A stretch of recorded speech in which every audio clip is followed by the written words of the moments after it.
picture this for a second. You are sitting in a meeting. Oh boy.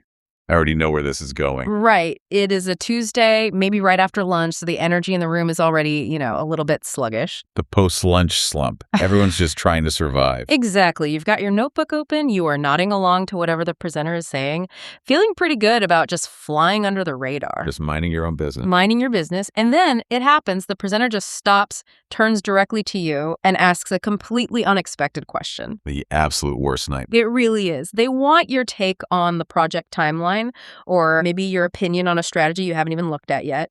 And in that exact second, your brain completely freezes. Total system failure. Yeah. The silence just stretches out. All eyes are on you. You can feel your heart rate spike. And before you can even organize a single coherent thought, you just open your mouth and start dumping this barrage of unorganized, unfiltered words into the room. It is a universally agonizing experience. I mean, we've all been there. Oh, absolutely. You start talking, and halfway through your first sentence, you realize you have zero idea where the sentence is actually going. None. You're just hoping a point arrives. Right. You are just generating words, hoping that if you keep pushing syllables out of your mouth, eventually a point will magically appear. And, well, it rarely does. Usually it just makes it worse. It does. You end up witnessing your own mental car crash in real time. Yeah. And I think the worst part is the intense self-awareness. Like, as you are rambling, you know exactly how you're coming across to everyone else in that room. You can literally read their faces. Yeah, you were sitting there thinking, I sound totally incompetent right now. Exactly. It makes you look unconfident. It makes you feel awful. And you walk out of that meeting replaying the moment in your head for days, just thinking of all the brilliant things you could have said. The shower arguments you have with yourself later. Yes. So today's deep dive is entirely dedicated to fixing that exact nightmare scenario. It's such a crucial topic. It really is.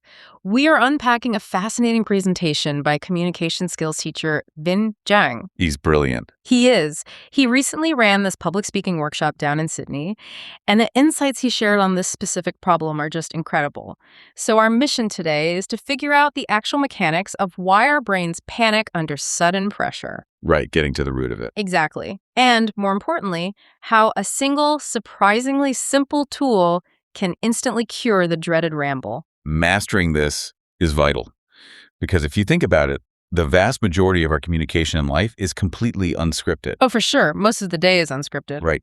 We spend so much time polishing our prepared presentations, our slide decks, our pitch proposals. Yet the moments that truly define our professional reputations and even our personal relationships are those off-the-cuff moments. The hallway conversations. Yes. The hallway conversations, the sudden Q&A sessions, the unexpected pushback from a client. Zhang points out that almost everyone feels drastically less confident when speaking off the cuff compared to delivering prepared content. Oh, 100%. The drop-off in perceived competence is just massive. Okay, let's unpack this panic response first. Because if we want to cure the ramble, we need to look at the anatomy of the panic itself. Yeah, what's happening under the hood? Right. What is actually happening in the brain? Zhang uses this brilliant analogy. He says that when you are put on the spot, your brain hits the panic button and it instantly opens a dozen browser tabs in your head. A dozen tabs, all playing different audio. Yes. You are scrambling for what to say, and because all these tabs are playing audio at once, you just start verbalizing the unfiltered noise. That browser tab analogy is so perfect. It perfectly captures how the brain's working memory operates under stress. What's the science behind that? Like, why the tabs? Well, when all eyes turn to you, your amygdala, which is the brain's threat detector, it registers that sudden social exposure as a literal survival threat. Like a tiger is chasing you. Exactly. It sounds the alarm. And that alarm immediately floods your prefrontal cortex. Now, the prefrontal cortex is your brain's CEO. It handles logical, linear thinking, and it organizes your speech. Okay, so the CEO gets overwhelmed. Completely. When it gets flooded with stress hormones, its processing speed plummets. So it is not that your mind goes completely blank because it is empty. Right. It goes blank because it is jammed. Yeah. Your brain is trying to process every single possible answer, every piece of historical context, and every potential judgment from the audience, all simultaneously. It makes me think of having a ridiculously messy closet. Oh, I like that. Yeah, imagine all your clothes, which represent your ideas, your facts, your industry knowledge. They are just jammed in there in a massive tangled pile. There's a mountain of laundry. Exactly. When there is no pressure, you can take your time, sift through the pile, and find the exact outfit you want. The knowledge is there. Right. But when the boss puts you on the spot, it is like someone screaming at you that you have 3 seconds to find one specific white button-down shirt. And you just panic. You panic. You yank the closet door open, you grab blindly at the first sleeve you see, and the entire pile of clothes just collapses on your head. That is such a vivid picture. Right. And that is the rambling. You are just throwing random shirts and shoes at the audience, hoping something fits. What's fascinating here is that the rambling is essentially a filtering failure. Like you said, the clothes are in the closet, the knowledge is in your head. It's not that you're stupid. Exactly. It's not a lack of intelligence. The problem is the lack of an organizational mechanism to quickly filter out the 99% of information you do not need in that specific second. You just need the white shirt. Just the white shirt. Zhang notes that this failure to filter makes you feel utterly incompetent, but it is crucial to realize that rambling does not mean you lack knowledge. Yeah, that's a relief to hear. It really is. It just means your brain's retrieval system temporarily crashed under the weight of too many options. You experienced that tongue-tied plank mind sensation because your brain was trying to force a dozen open browser tabs through a single verbal funnel. It is a bottleneck issue. So if a jammed prefrontal cortex and a filtering failure are the root causes of the rambling, we need a way to bypass that traffic jam entirely. Which brings us to how we actually fix this. A solution. Right. Zhang asked his audience at that Sydney workshop a really revealing question to get at this. He asked the room, how many of you use frameworks when you communicate? And the result he got highlights a massive blind spot in how we approach communication. It was crazy low, right? Less than 10% of the room raised their hand. Less than 10%. Think about the implications of that. 90% of professionals are relying entirely on raw instinct and unorganized knowledge when they are put on the spot. Just hoping for the best. Literally. They're just hoping their brain will magically organize the messy closet in real time while under extreme social pressure. Zhang makes a point here that serves as the core thesis of this whole concept. He says that when you are asked a question and you are not prepared, your default fallback is rambling. You fall back on the chaos. Right. But when you have a framework, you fall back on the framework. It is all about establishing a new default setting for your brain's emergency response system. A new default. Yeah. If your default setting for unexpected pressure is panic and speak every thought that crosses my mind, you will always ramble. Always. Yeah, the closet collapses every time. But a framework acts as a psychological safety net. It gives your brain a highly restricted, safe playground. By forcing your brain to look at a simple, predetermined structure, you starve the panic response of the oxygen of too many choices. Okay, I buy the cognitive science here. But I am looking at this practically. So what does this all mean? If my boss asks for a project update, am I supposed to whip out a rigid flowchart? No, definitely not. Because if I am already panicking about answering a question, trying to recall a 5-point multi-layered decision tree is just going to make my brain completely short-circuit. I don't want to sound like a programmed robot reciting a script in a casual meeting. And that is a very common and very understandable misconception about communication frameworks. Oh, it is? Yeah. People hear the word framework and they immediately picture complex algorithms or stiff corporate scripts. But a good communication framework is not a script at all. It is a designated emergency exit for your brain. An emergency exit. I like that. Its entire purpose is to drastically reduce your cognitive load. If we connect this to the bigger picture, when you do not have a framework, your brain is doing two incredibly difficult jobs at once. Okay. First, it is trying to figure out what to say, and second, it is trying to figure out how to structure it. It is like trying to draw the map while you are already driving the car down the highway. Yes, you are going to crash. Every time. A framework takes that second job, drawing the map, the how completely off your plate. The structure's already pre-built, the map is drawn, you just have to drop the what into the empty slots. Oh, wow. That makes so much sense. It frees up an immense amount of brain power. Instead of panicking about where your sentence is going to end, you can actually focus on your delivery, your tone, and reading the room. So it actually makes you less robotic. Exactly. By removing the structural panic, It gives you the mental bandwidth to be more present, more natural, and more engaging. Okay, let's test this. Let's move from the abstract theory to the tangible application of this emergency exit. Let's do it. We need to look at the specific framework Zhang demonstrated to prove how incredibly simple this is. He calls it the 3-2-1 framework. It is brilliantly minimalist. It stands for 3 steps, 2 types, 1 thing. 3, 2, 1. Yeah. Steps, types, thing. And the way he demonstrates it live with his audience really shows the power of reducing cognitive load and shutting down those extra browser tabs. Yeah, so he asks the audience for a completely random topic, and someone yells out, avocados.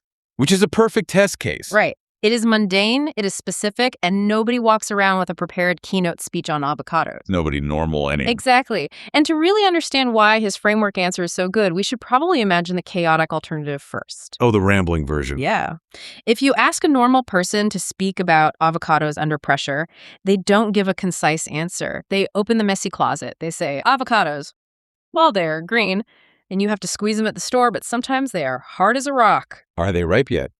Then you wait 3 days, and suddenly they are mushy and brown inside. My roommate makes this really good guacamole with tomatoes, but I don't like cilantro. It is just a massive stream of consciousness. That is the sound of the dozen browser tabs playing at once. Is it ripe? Is it black? Is it Mexican style? Do I talk about toast? If you try to entertain all those thoughts, you just get paralyzed by the options. So Zhang immediately applies the 3-2-1 framework to silence the noise. He starts with the one thing. Right. He says the one thing about avocados is that it is incredible on a keto diet. It is a high-protein source, and he loves it. Clear, concise, point made. And by choosing the one thing, in this case, the keto diet, he instantly closed all the other tabs. He didn't even acknowledge the guacamole or the ripeness issue. Didn't even touch them. Then he moves to the 2 types. He says there are 2 ways to have an avocado. You can smash it on toast, or you could eat it like a fruit. And he throws in a great little joke there, saying those who eat it like a fruit are animals. Notice how the framework handled the structure for him, giving him the spare cognitive bandwidth to add humor and personality to his answer. Oh, that's a great point. If he was rambling about whether the avocado was ripe, he would be too panicked to organically make a joke. He'd just be sweating. Finally, he does the 3 steps. He says, if you want to prepare an avocado, step 1, cut it in half and get the skin off. Step 2, mash it. Step 3, add salt, pepper, and lemon. It is incredibly clean. Very clean. But wait, let me ask a clarifying question here for everyone listening, because this is where I get tricked up. Do I have to rattle off all 3 things, the 2 types, and the one thing every single time someone asks me a question? Oh, I see what you mean. Because if my boss asks for a project update and I give them a one thing, then 2 types of strategies and then 3 steps to execute. I mean, that sounds like a really long, exhausting answer. No, you absolutely do not use all of them at once. This is the most crucial part of the strategy, and Zhang makes this very clear. Okay, sure. Think of the 3-2-1 framework as a restaurant menu. When Zhang is on stage talking about avocados, he is acting like the waiter reading you the day's specials. Ah. He is doing all 3 of the steps, the types, and the thing, simply to demonstrate the full inventory of the framework to the audience. He is showing you what is on the menu. Right. But when you are the customer sitting at the table, when you are the one put on the spot in a meeting, you do not order everything on the menu. You just order one item. You just pick a single lane and you stop talking. You pick one lane. If someone asks for your opinion on a project, you scan your mental menu and say, well, there is one thing we really need to focus on, and you deliver that one thought. And then you're done. Yes. Yeah. Or you could say, I think there are 2 types of approaches we could take here. Explain them and stop. Or here are the 3 steps I recommend we follow. You never do all 3. That makes it so much more manageable. The magic of the framework is that it immediately narrows the infinite browser tabs down to a single manageable lane. Instead of staring at the entire messy closet, the framework gives your brain a flashlight that only illuminates one single shelf. You pick the shelf and you completely ignore everything else. I see. Well, it is easy for a master communication teacher to use the menu on avocados from a stage, but I am still a little skeptical about how this holds up for a normal person under extreme immediate pressure. It's a fair concern. But Zhang actually puts this to the ultimate test in video. He brings a student from the audience up on stage to see if the emergency exit works in real time. This pressure test is where the theory is truly validated. Yeah. Zhang brings her up, tells her she will receive a completely random topic and that she has exactly 3 seconds to formulate her answer and start speaking. 3 seconds. He is actively simulating the harsh, immediate pressure of a real-world corporate environment where silence feels like failure. He is literally counting down in her face. 3, 2. It is stressful to even listen to. Brutal. If you put a normal person under a 3-second countdown with a random topic, the response is almost always going to be, well, I guess. Just stammering. Right. But the topic he gives her is travel. And her execution is phenomenal. She doesn't hesitate. For one thing, she says the one thing about travel is it is magnificent. You can go anywhere. Clean and impactful. Then she immediately transitions to 2 types. She says you can travel regionally or you can travel internationally via plane. And then she hits the 3 steps. She says the 3 steps to travel are plan it, book it, go. Boom. It's incredible. The crowd goes wild. She completely nailed it. And she actually beat the countdown. She interrupted Zhang before he even finished counting to 3 to deliver her final answer. I love that part. He jokingly called her arrogant for interrupting him, but he praised her heavily for it. The speed of her response is the ultimate testament to the framework. Because she knew she just needed to find 3 steps, her brain did not waste precious milliseconds pondering the philosophical meaning of travel. Or recalling her childhood vacations. Or worrying about lost luggage. She just searched her brain for 3 verbs related to travel plan, book, go, and she delivered them. The framework told her exactly what to look for in the messy closet. Here's where it gets really interesting, though. The framework did not just organize the student's words, it changed her entire physical presence. Yes, this is my favorite part. Zhang calls this out right after she finishes. He points out that her body language completely shifted the moment she had a structure to lean on. This raises an important question, really, about the deep psychological link between structural preparation and physical confidence. Oh, so? While Zhang observes that when you are not prepared, when the browser tabs are crashing your brain, you are scared.